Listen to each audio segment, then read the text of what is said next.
Bonjour à toutes et à tous et bienvenue pour ce nouvel épisode des Livres d'Élise. Si comme moi, vous êtes fan des enquêtes impossibles, des livres de Pierre Bellemare, que ça vous a toujours passionné, captivé, obsédé, eh bien cet épisode est pour vous. On voit ça tout de suite.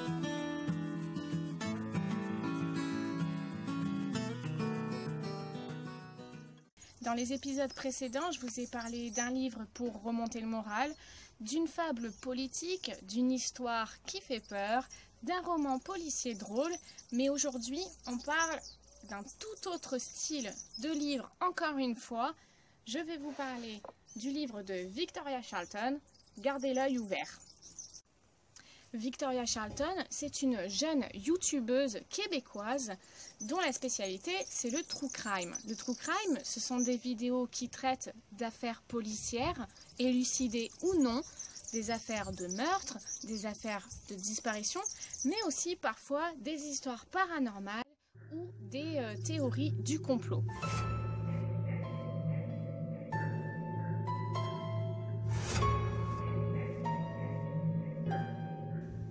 C'est une youtubeuse que j'adore car toutes ses vidéos sont extrêmement bien documentées et les histoires sont tout simplement passionnantes.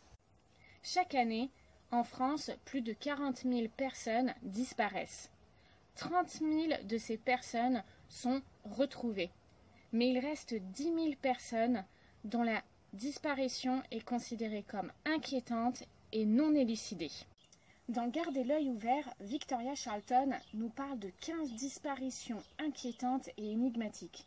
Ces disparitions ont eu lieu en France, aux États-Unis, au Mexique, sont parfois récentes, mais aussi plus vieilles.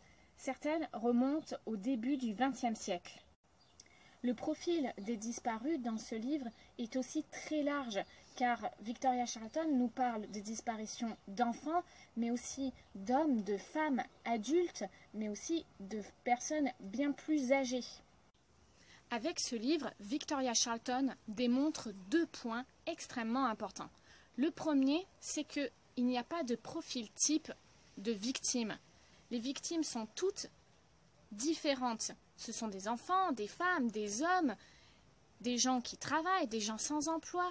Peu importe la catégorie socio-professionnelle, ça peut vous toucher à vous comme à moi, n'importe où, n'importe quand. Le deuxième point extrêmement important, c'est qu'il n'y a pas d'échelle de gravité de la disparition. Chaque disparition mérite qu'on en parle. Chaque disparu mérite qu'on se souvienne d'eux, qu'on se pose la question « que sont-ils devenus ?» Peu importe le profil de la victime, que ce soit un enfant ou une personne âgée.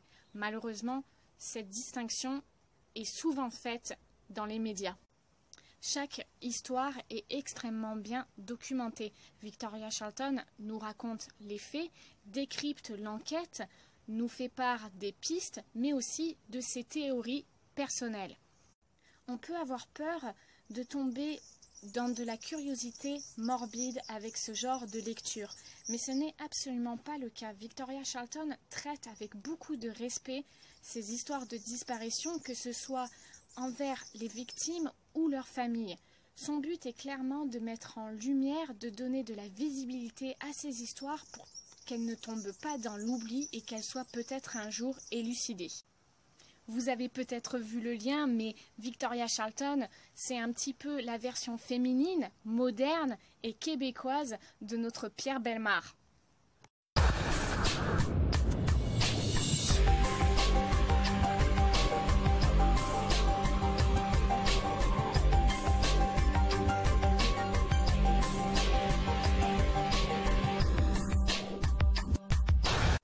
Chaque récit est triste et émouvant, mais aussi terriblement angoissant. Ça va peut-être vous hanter, vous obséder, et aussi la réalité de ces histoires va vous glacer le sang. Ces histoires sont terrifiantes et passionnantes. On a terriblement envie de connaître la vérité, de voir ces énigmes résolues. Ce qui fait de Garder l'œil ouvert un livre facile à lire. Le style est fluide et concis, et pourtant Victoria Charlton, à chaque début d'histoire, arrive à vous plonger dans une certaine tension, dans un certain suspense. Je vous conseille donc ce livre si vous aimez les affaires policières, les histoires étranges et irrésolues. Voilà, cet épisode est terminé, j'espère qu'il vous aura plu. N'hésitez pas à laisser des commentaires, à liker, à partager. Si Victoria Charlton passe par là, j'espère ne pas avoir dit de bêtises. Et à la prochaine pour un prochain épisode et bonne lecture!